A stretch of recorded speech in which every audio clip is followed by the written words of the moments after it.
Okay, so one of the things that I've wanted on my camper setup is to be able to run my fridge in my camper without having to run propane, because I've run propane and my propane sensor starts beeping while I'm driving down the road, and I don't know if it's just the shape of my camper and the way the air comes in, but it seems like it's either blowing out the flame or it's causing some of the fumes to go inside the camper.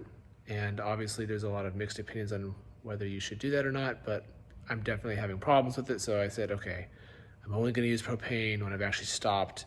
So I need to find a way to run the fridge off of 12 volts.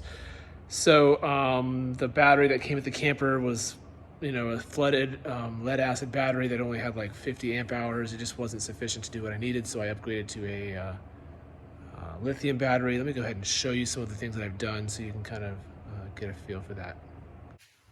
Yeah, so here's the old lead acid deep cycle battery that I had. It really was, I think it was like 6 or 7 years old, so a little bit too old. Got myself a new lithium ion battery, put it in the battery bay here, and it's 100 amp hours. So that is my new battery, which means that, of course, I had to do a lot of things to get myself to that point. So I ended up buying this, I think it's a PD 4135K installed. I had to rewire everything, and that took me a while.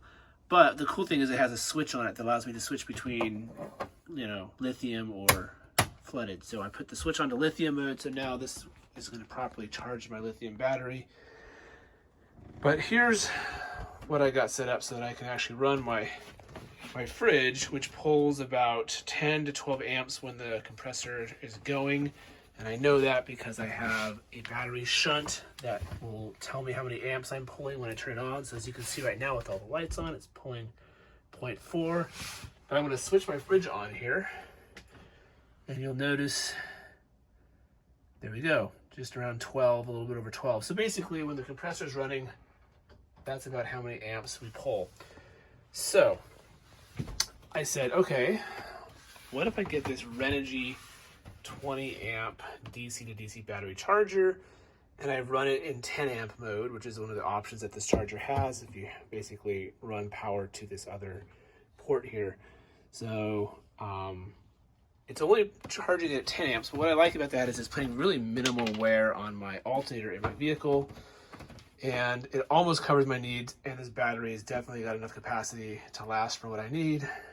So I'm not worried about that. I also have solar panels on the roof, so I can supplement it with that if I'm worried about draining the battery. But 2 amps per hour is kind of my maximum drawdown, but potentially it'll be just fine because I don't think the compressor is going to be always going on. So I think in reality, I'm going to be using much less than 10 amps, so I should be fine.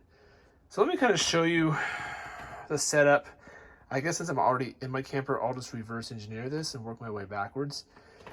So what I have are, the main controls from the camper battery here. I've got these 2 cables, and obviously I'm using a nice A&L fuse that's running into the charger. So the charger is going to output the 14 volts to charge, and it's going to go here into my battery. And by the way, I also have the positive terminal here that's coming through this fuse wired into my switch here. So what's nice about this is that I can choose to have 1, which is basically like my lights, everything in the camper is on 1, and then 2 is where I have this thing wired. So I can basically turn it on to 1, and this is going to be off. So for example, there might be some times where I just don't really want to be charging the battery while I'm driving because I don't need to. I don't want it on, even though it only is going to pull what it needs. It has fans, it creates heat. I like to have the option to be able to turn it off. So when I have it on 1, it's off. When it's on all, it's on. And when it's on 2, as you can see, the lights just went out overhead. It's on, but the lights are out. Everything else is out. So that is kind of working my way backwards. The next thing I guess I should show you is this wire here. This is coming from inside the fuse box. I had to find a keyed ignition positive 12 volt connection, and the user manual, or the service manual in the truck led me to, you know, plenty of places where there was a wire that I could tap into, and I just tapped into it and ran it back here. And then one of these is providing the ignition source. It basically tells this, hey, go ahead and turn on because the truck is on now. And the other one is, like I said, it runs into the other side over here, which is for running this in half amp mode. So I'm only pulling 10 amps, but I could, if I need to, remove this one cable and it can charge at 20 amps. So on the other side here, I've got the input coming from the battery. I'm running a fuse right here, but I also have one at the battery. So basically, I don't know, I read somewhere that, you know, when you have a 30-foot cable run or something, it's nice to have a fuse on each end so that if there's a problem, you, I guess, have a fuse closer to wherever the problem is at. That's the fuse that should trip first. There's less chance of damaging your wire or cable. I don't know if that's true or not.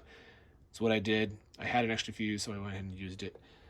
Then I saw from another source on YouTube these connectors here. So one of these connectors is coming from the battery in the truck. The other one is going up through here and into this. So definitely not the most friendly cable management. This is 6-gauge wire. It's a little bit of a pain to work with. So, but I don't really use anything down here, so not really worried about it. I also have a disconnect here that I stole for, this is for that cable that's connected to the ignition, all right? So, anything else I need to say about this? Yeah, I mean, I drilled a hole through the truck bed to get that in there. So let's go ahead and look. Okay, so as we work our way back, you can see here between the truck bed, maybe you can see in here. I'm not sure. Yeah, there's the wires that are going in.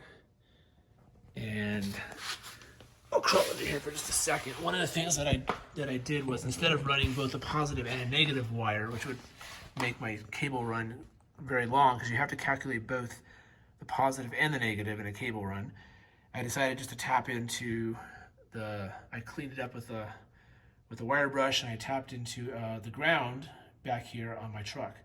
So actually, this is the source of my negative wire is right here. And so it's only the positive wire that I'm running, well, the positive and that little ignition wire switch wire right there. Otherwise, I am running this wire all the way down the length of the truck here. And so at this point, it's probably worth just showing you where that wire source comes from. So, positive terminal, there's my new cable that I just did. It goes into my A&L fuse box. It's a 30 amp breaker, or 30 amp fuse I have in there. And then it goes out to the back of the vehicle. And then down here is my fuse box. So here's where I tapped into that wire. You can see here are the connectors. I did the top, let's see, it's the top connector. Yep, it's the top connector. And there's two pink and yellow wires. Let me zoom in here. There's one there. They actually come from the very top. There's only 3 wires, I believe, in that whole top row, and 2 of them are pink and white. Sorry, pink and yellow. And both of those are various, like one of them goes to the cigarette lighter and the other one goes to, I can't remember what it was, but basically they're both in ignition. When you turn the ignition to the on position, these then become, positive with 12, well, they have 12 volts. So I just tapped into one of those with one of these little taps here, as you can see, and out the other end comes my red wire, and that is what runs all the way to the back to my Renogy DC to DC charger, so that when I turn my truck on, it starts charging.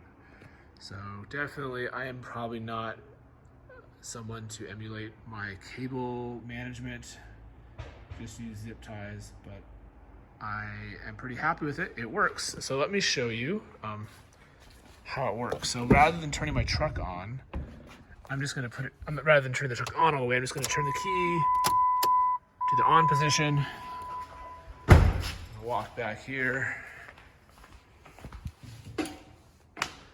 And so you can see the light is on. We've got 9.6 amps net positive coming in. And if you remember, I had about 0.4 with the lights on. So I'm going to go ahead and switch this off. And now the Renogy is no longer charging the battery. It's still powered, but it's not outputting any amps. And you can see I'm using 0.46 amps for the lights that I have on right now. And I don't know, maybe a few other little things that are on here. So I'm using about half an amp, which is what, about 6 watts right now, roughly. And so that's why we're not getting the full 10. So anyways, it works, right? And I haven't really ran it very much yet and tested it beyond that, but I'm really excited to use it. I'm hoping it works well. If I have any problems, check the comments section. I will update you.